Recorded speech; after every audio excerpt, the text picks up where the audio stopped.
Apa itu ko segun daram santar samay re indukiram tehnya खबर को बढ़ाए लगे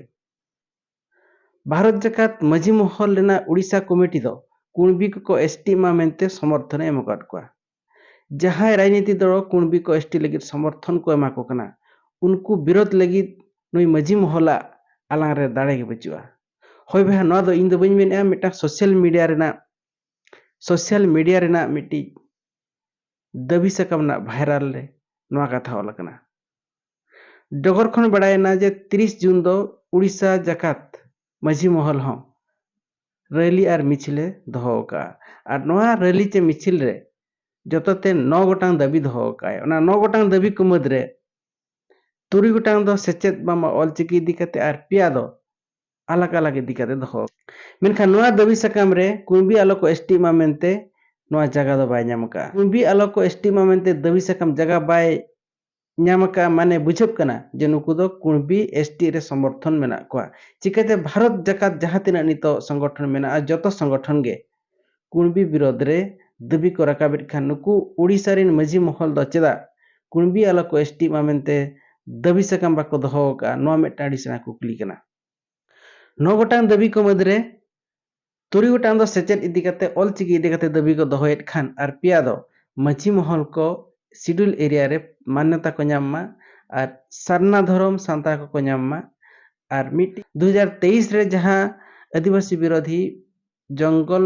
सुरक्षा बिल पास करना ओना वापस रुआर लगी दाबी उड़ीसा रि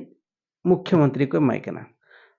भारत जकात मझी पारगना महल वेस्ट बंगाल दो सरी धर्म कथा रोड खान नुई चेदा सरना धर्म कथा रोड़िया नोडे खन बड़ाय कना जे वेस्ट बंगाल नि मझी पारगना महल और मझी पारगना महल और उड़ीसा नि मझी पारगना महल भितर रे भेगेत मेना वेस्ट बंगाल नि मझी पारगना महल दो सरी धर्म कथा प्रचारित खान ओना दाबी राकाबेत खाने उड़ीसा नि मझी महल दो चेदा सरना धर्म कथा राकाबिया नो मेटाडी सना कुकली कना और नोडे खन गे बड़ाय कना वेस्ट बंगाल रिनि मझी पारगना महल और उड़ीसा नि मझी पारगना महल भितर रे भेपेगेट रेना बिचार मेना शिड्यूल एरिया रे मझी पारगना को मान्यता को ᱧᱟᱢ नोआ रेना दाबी हो राकाब का मेनखान जहां तना मीटिंग करे लयुक कना जे मझी को पारगना को दो भारत रि राष्ट्रपति लकना दाड़े को ᱧᱟᱢया मेनखान नोडे चेदा आरगे मझी पारगना को मान्यता को कोई कना नोआ मेटाडी सेना कुकली कना नोआ पोस्ट यदि सरीगे उड़ीसा रि मझी पारगना महले पोस्ट का एनखान नोआ पोस्ट दो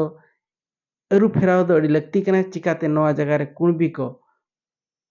एसटी आलो को एसटी मामेते दाबी सकाम उड़ीसा सरकार चे भारत सरकार एम दो अड़ी के जरूरा और जदि बाको एम दाड़िया कना एनखान बड़ाय कना इनडायरेक्ट तेम उड़ीसा रिन मझी महल दो कुणबी एसटी लगित समर्थन को एमेया भारत जकात मझी महल रेना उड़ीसा कमिटी पास्टा रेना नोआ दाबी सकाम और नोआ मिছিল इदी कते आपे चेर राय तहन कना अवश्य एम पे मा तहेन दिन गे दारा कान वीडियो रो ᱧᱟᱯᱟᱢᱟ